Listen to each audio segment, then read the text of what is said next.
Summer may almost be over, but we're not ready to close our windows yet. And if you live in the city, you know how it can get loud. How loud? That's something a local researcher hopes to find out with help from residents. Cristina Quinn has more.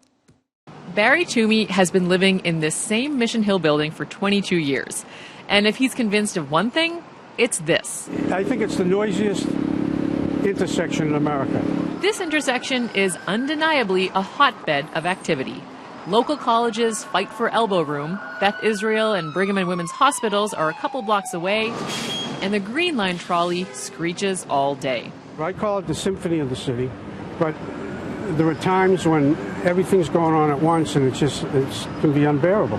So Toomey, who's part of the Mission Hill Health Movement, a neighborhood organization that promotes healthy living, teamed up with Erica Walker, founder and director of the Community Noise Lab at Boston University. I'm focused on understanding what noise levels communities are dealing with and how loud they are, what is the character of these sounds, and how our bodies perceive sound at frequencies that are generally ignored.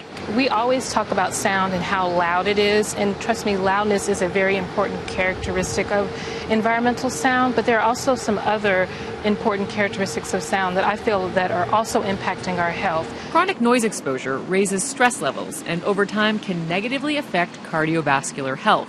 The World Health Organization says daytime traffic should be no louder than 53 decibels.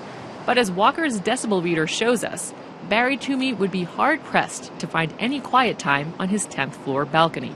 Given little activity from the street, we see about 66 decibels. And this isn't even during rush hour. This isn't even during rush hour. So if we just pause for the train, we see that it increases.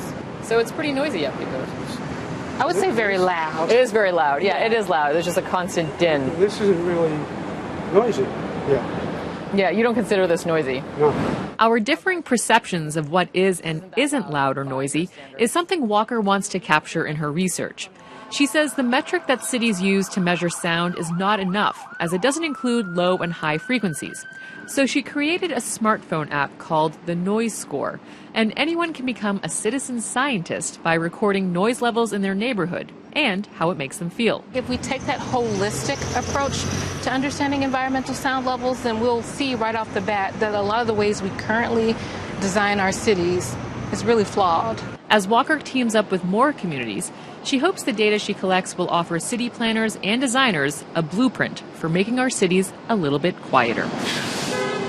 Cristina Quinn, WGBH News. The list of communities Erica Walker is partnering up with is growing. You can now add the city of Chelsea to the list of 7 towns and communities which want to make their lives a little less noisy.